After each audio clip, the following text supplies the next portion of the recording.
नमस्कार दोस्तों, धर्म विद्या चैनल में आपका स्वागत है। आज हम भगवद गीता के 6ठे अध्याय ध्यान योग पर गहन चर्चा करेंगे। इस अध्याय में भगवान श्री कृष्ण ने ध्यान और योग के माध्यम से आत्म साक्षात्कार और मानसिक शांति प्राप्त करने का मार्ग बताया है। ध्यान के जरिए हम न केवल अपनी मानसिक स्थिति को संतुलित कर सकते हैं, बल्कि जीवन के सच्चे उद्देश्य को भी पहचान सकते हैं। तो चलिए बिना किसी विलंब के शुरू करते हैं इस अध्याय का गहरा और ज्ञानपूर्ण विवेचन। अध्याय 6 ध्यान योग, ध्यान और साधना का योग। श्लोक 1। भगवान श्री कृष्ण ने कहा, जो व्यक्ति बिना किसी फल की आशा के अपने कर्तव्यों का पालन करता है, वही सच्चा सन्यासी और योगी है, न कि वह जो केवल बाहरी रूप से कर्मों का त्याग करता है। भावार्थ, श्री कृष्ण के अनुसार संन्यास का अर्थ बाहरी वस्त्रों का त्याग करना या समाज से दूर रहना नहीं है, बल्कि सच्चे सन्यासी वही हैं जो अपने कर्तव्यों का पालन करते हुए मन को फल की इच्छाओं से मुक्त रखते हैं। ये निष्काम भाव से काम करने का आह्वान है। भगवान ये समझाते हैं कि कर्म त्यागने से व्यक्ति केवल जिम्मेदारियों से भागता है, लेकिन जब कोई व्यक्ति बिना किसी स्वार्थ के कार्य करता है तो वह सच्चे अर्थों में सन्यासी और योगी होता है। श्लोक 2। भगवान श्री कृष्ण ने कहा, कर्म का त्याग और कर्मयोग दोनों ही मोक्ष का मार्ग हैं, परंतु कर्मयोग त्याग से श्रेष्ठ है। भावार्थ, श्री कृष्ण अर्जुन को समझाते हैं कि संन्यास और कर्मयोग दोनों ही आत्मशुद्धि के मार्ग हैं, लेकिन कर्मयोग अधिक श्रेष्ठ है क्योंकि यह व्यक्ति को समाज और कर्तव्यों से जोड़े रखता है। संन्यास का मार्ग कठिन है, जहाँ व्यक्ति को अपने सभी सांसारिक कार्यों से हटना पड़ता है, जबकि कर्मयोग में व्यक्ति अपनी दिनचर्या के साथ लेकिन निष्काम भाव से कार्य करते हुए आत्मा साक्षात्कार की ओर बढ़ता है। ये दृष्टिकोण कर्म करने का उत्साह भी बनाए रखता है और मन को भी शांत रखता है। श्लोक 3। जो व्यक्ति किसी चीज से आसक्त नहीं है और न ही घृणा करता है, वह त्याग और कर्मयोग दोनों में निष्णात माना जाता है और सहजता से बंधनों से मुक्त होता है। भावार्थ, श्री कृष्ण यहाँ समझाते हैं कि जो व्यक्ति मोह और द्वेष से परे होकर अपने कर्म करता है, वह सच्चा योगी होता है। इस अवस्था में व्यक्ति कार्यों के प्रति निष्काम भाव से जुड़ा रहता है, न ही किसी चीज का लोभ करता है, न किसी चीज के प्रति नकारात्मक भाव रखता है। ऐसे व्यक्ति को कर्मयोग में सिद्धि प्राप्त होती है और वह अपने कर्मों से मुक्त होकर वास्तविक स्वतंत्रता का अनुभव करता है। श्लोक 4। जब कोई व्यक्ति अपने कार्यों में इच्छाओं से मुक्त हो जाता है और किसी बाहरी सहायता की आवश्यकता नहीं होती, तब वह सच्चा योगी कहलाता है। भावार्थ, श्री कृष्ण ये समझाते हैं कि एक सच्चे योगी का चिन्ह ये है कि वह अपने कर्मों में संतुष्ट रहता है और किसी बाहरी वस्तु या व्यक्ति पर निर्भर नहीं करता।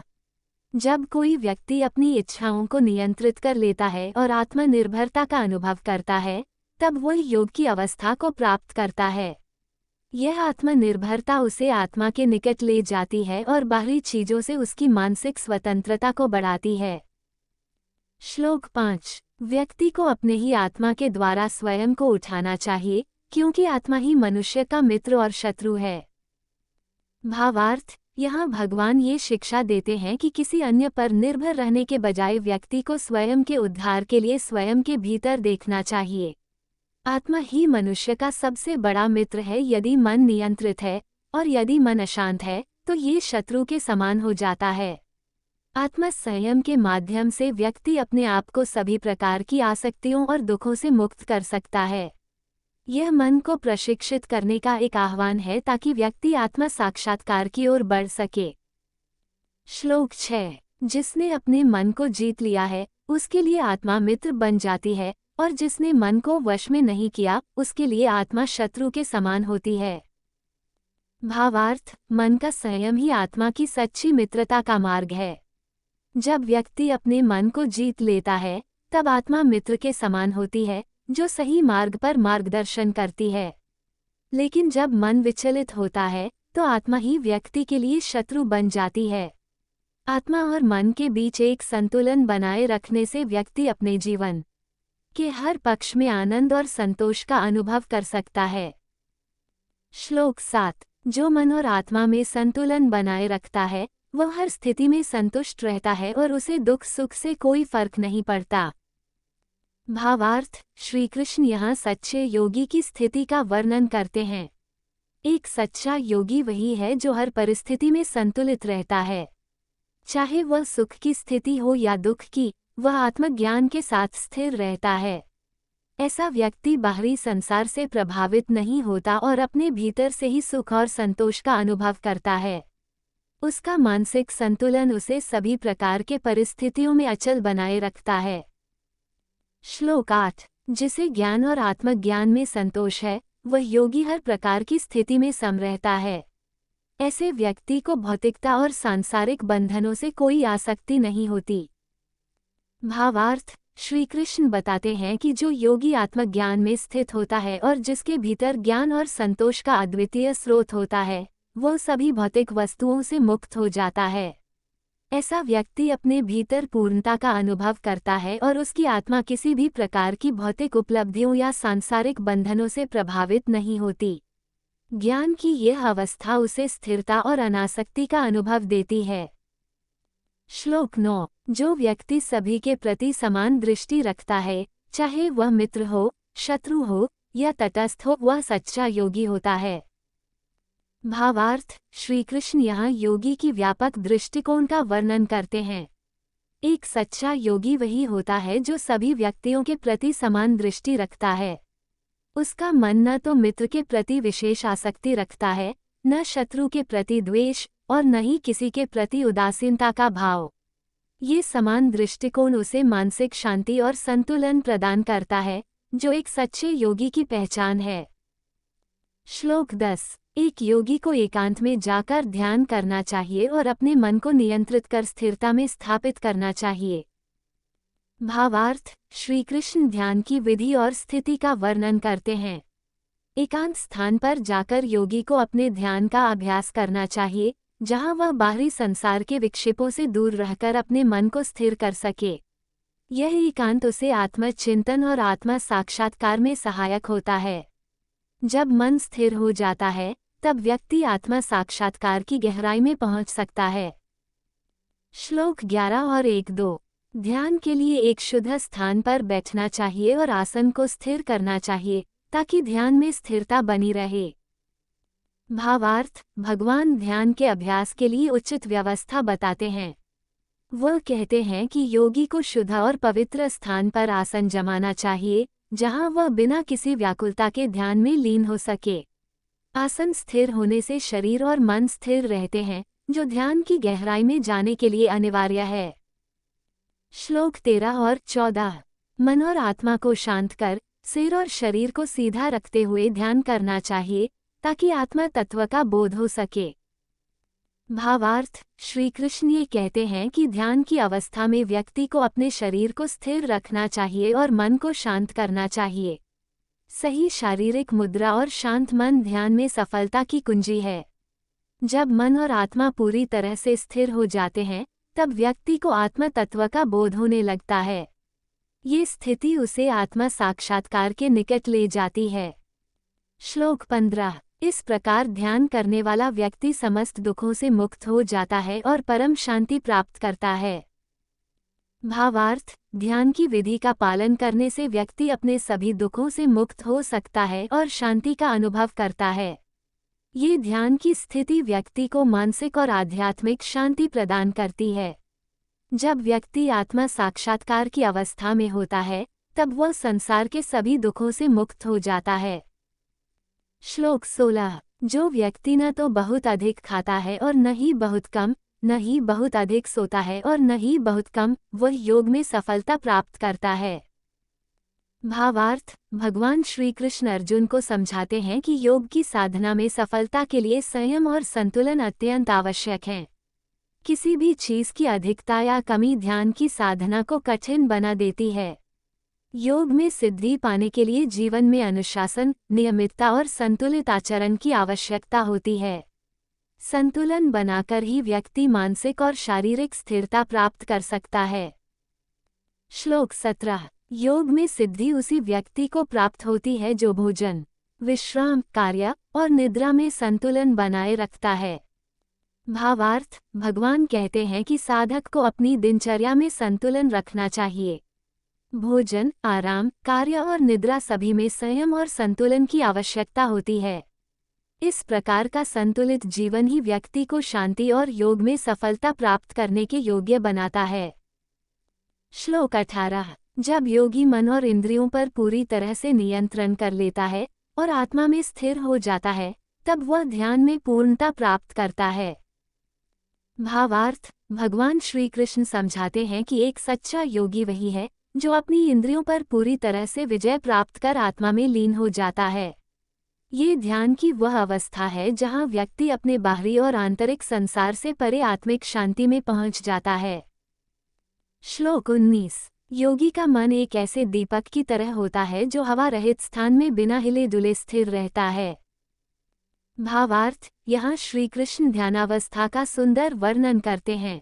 एक योगी का मन एक स्थिर दीपक की तरह होता है जो बाहरी विकर्षणों से अप्रभावित होता है। जैसे दीपक का प्रकाश शांत और स्थिर होता है, वैसे ही योगी का मन भी पूरी तरह से स्थिर और शांत हो जाता है।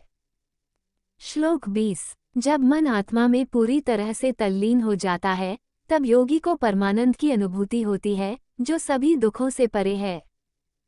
भावार्थ, इस श्लोक में भगवान बताते हैं कि ध्यान में जब मन आत्मा में पुनर्तः विलीन हो जाता है, तो साधक को उस परमानंद की अनुभूति होती है जो उसे हर प्रकार के दुखों से मुक्त कर देती है।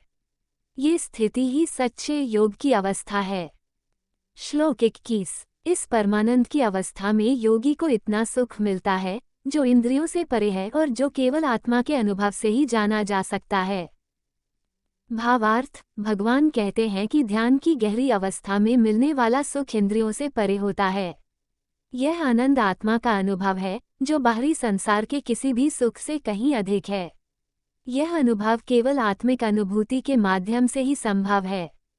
श्लोक 22। एक बार इस अवस्था में पहुंचने के बाद योगी को कोई भी दुख उसे विचलित नहीं कर सकता, क्योंकि वह आत्मा के आनंद में स्थिर हो जाता है। भावार्थ, भगवान श्री कृष्ण बताते हैं कि जो साधक इस आत्मिक आनंद को प्राप्त कर लेता है, वह दुनिया के किसी भी दुख से प्रभावित नहीं होता।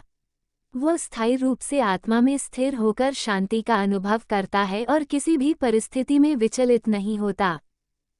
श्लोक 23। इस योग की अवस्था में पहुंचना ही सभी दुखों से मुक्ति का मार्ग है और इसे दृढ़ निश्चय से प्राप्त किया जा सकता है।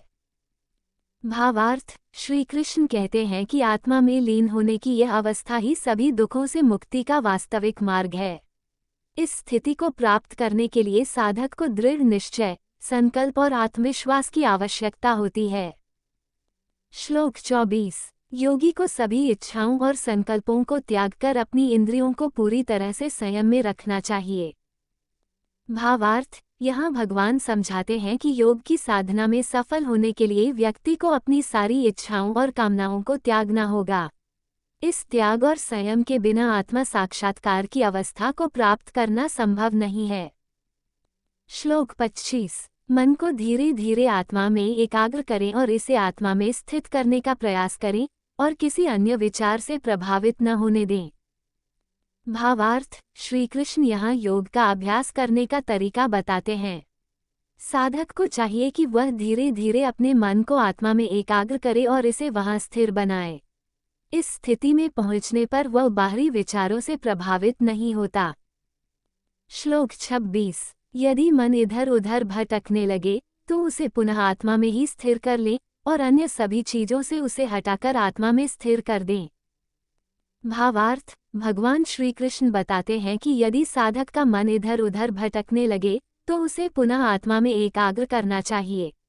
इस प्रकार निरंतर अभ्यास से मन को आत्मा में स्थिर किया जा सकता है।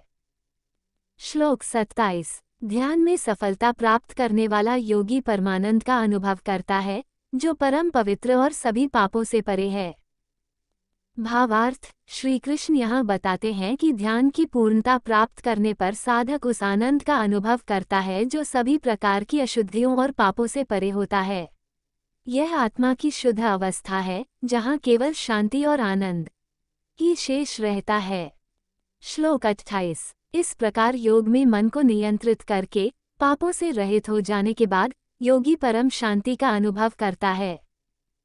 भावार्थ, भगवान कहते हैं कि योग के माध्यम से मन और इंद्रियों को नियंत्रित कर लेने के बाद योगी अपनी आत्मा को शुद्ध कर लेता है।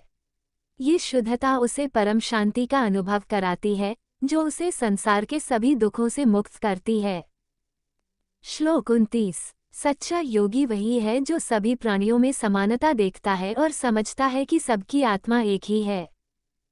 भावार्थ, श्री कृष्ण बताते हैं कि सच्चा योगी वही होता है जो सभी जीवों में एक समान आत्मा का अनुभव करता है। वह सभी प्राणियों को एक समान दृष्टि से देखता है और उनमें भेदभाव नहीं करता। ये दृष्टिकोण ही उसे सच्ची शांति और आत्मिक उन्नति की ओर ले जाता है। श्लोक 30। जो मुझे हर प्राणी में और हर प्राणी को मुझ में देखता है, वह योग में स्थिर रहता है।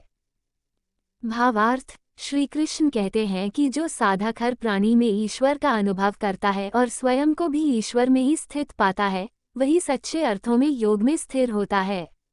ये दृष्टिकोण उसे भगवान के करीब लाता है। श्लोक 31। जो मुझे हर जीव में देखता है और मेरे कारण सभी को प्रेम करता है, वही मेरा प्रिय योगी है। भावार्थ, यहाँ श्री कृष्ण समझाते हैं कि जो साधक सभी प्राणियों में ईश्वर को देखता है और इस प्रेम को आधार बनाकर सबके साथ मेलजोल रखता है, वही सच्चा योगी होता है। इस प्रकार का प्रेम और समानता का भाव उसे भगवान के करीब लाता है।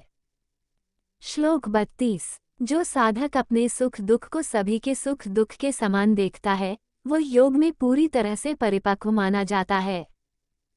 भावार्थ, श्री कृष्ण कहते हैं कि सच्चा योगी वही है जो सभी के दुख और सुख को अपने जैसा अनुभव करता है।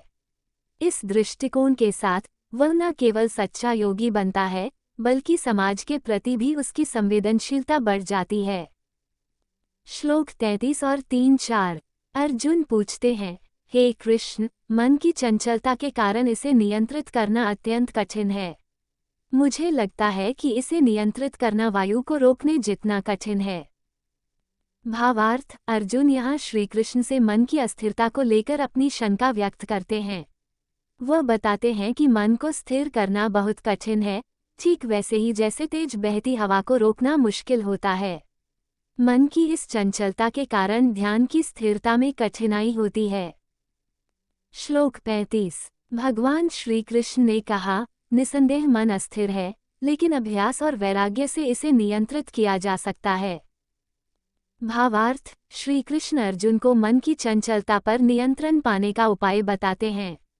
वह कहते हैं कि निस्संदेह मन को नियंत्रित करना कठिन है, लेकिन निरंतर अभ्यास और वैराग्य के माध्यम से इसे स्थिर किया जा सकता है। वैराग्य से ही मन का संयम और ध्यान की गहरी अवस्था प्राप्त होती है। श्लोक 36। जिसके पास आत्म नियंत्रण नहीं है, उसके लिए योग अत्यंत कठिन है, लेकिन जो प्रयासरत है और नियंत्रण में है, उसके लिए यह संभव है। भावार्थ, श्री कृष्ण कहते हैं कि जो व्यक्ति आत्म नियंत्रण के बिना प्रयास करता है, उसके लिए योग एक कठिन कार्य है, लेकिन जो साधक आत्म नियंत्रण में है और निरंतर प्रयासरत रहता है, वह योग में सफलता प्राप्त कर सकता है। श्लोक 37। अर्जुन ने कहा, हे कृष्ण, यदि कोई साधक योग की साधना करते करते भटक जाए, तो उसका क्या होता है? क्या वह नष्ट हो जाता है, या वह दोनों लोकों में से किसी में भी कोई स्थान प्राप्त नहीं कर पाता? भावार्थ, अर्जुन यहाँ ये सवाल करते हैं कि अगर कोई साधक अभ्यास करते समय असफल हो जाए और वह ध्यान में स्थिरता प्राप्त करने में विफल हो जाए, तो उसकी स्थिति क्या होगी?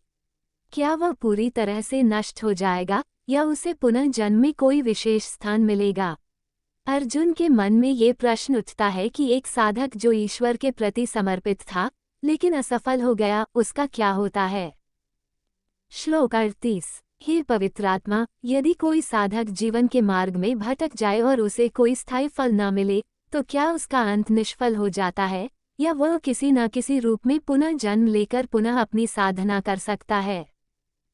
भावार्थ, अर्जुन अपने सवाल को और अधिक स्पष्ट करते हुए ये पूछते हैं कि यदि कोई साधक बीच में ही मार्ग से भटक जाए और उसकी साधना अधूरी रह जाए, तो क्या उसका पुनः जन्म होगा, और क्या वह पुनः सही मार्ग पर आकर साधना जारी रख सकता है? अर्जुन का ये प्रश्न साधक के भविष्य के बारे में है और वह ये जानना चाहते हैं कि ऐसे व्यक्ति का क्या होता है। श्लोक 39। भगवान श्री कृष्ण ने कहा, हे अर्जुन, कोई भी साधक जो इस जीवन में अभ्यास करते हुए भटक जाता है, वो पुनः जन्म लेकर उच्च स्थानों पर जन्म लेता है। वो पुनः भगवान की साधना करने का अवसर प्राप्त करता है। भावार्थ, श्री कृष्ण यहाँ अर्जुन को स्पष्ट करते हैं कि जो साधक अपने योग के अभ्यास में विफल हो जाता है, वह नष्ट नहीं होता। वह पुनः जन्म लेता है और इस बार उसे ऐसे परिवार में जन्म मिलता है जो उसे ध्यान और साधना के लिए अनुकूल वातावरण प्रदान करता है। भगवान के मार्ग में एक साधक का कोई प्रयास व्यर्थ नहीं जाता और वह हमेशा आगे बढ़ने के अवसर प्राप्त करता है। श्लोक 40। योगी का कभी नुकसान नहीं होता। वह उच्च श्रेणी के परिवार में जन्म लेता है या फिर वह पुण्यात्मा के परिवार में जन्म लेता है, यह उसके पिछले अच्छे कर्मों का फल होता है। भावार्थ, श्री कृष्ण बताते हैं कि एक योगी का कभी भी नुकसान नहीं होता। उसका मार्ग हमेशा सुरक्षित होता है। यदि वह इस जन्म में अपने योग में असफल हो जाता है तो उसे अगले जन्म में पुण्यात्मा के परिवार में जन्म मिलता है, जो उसे योग साधना के लिए आदर्श अवसर प्रदान करता है। इस प्रकार उसे अपने कर्मों का शुभ परिणाम मिलता है।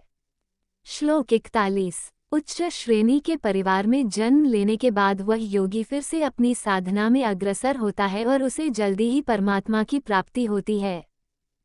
भावार्थ, भगवान श्री कृष्ण बताते हैं कि जब योगी उच्च परिवार में जन्म लेता है तो उसे अपने पिछले जीवन के अभ्यास से लाभ मिलता है और वह जल्दी ही योग की सिद्धि प्राप्त करता है। वह पुनः अपनी साधना को आरंभ करता है और पिछले अभ्यास के कारण उसे सफलता जल्दी मिलती है।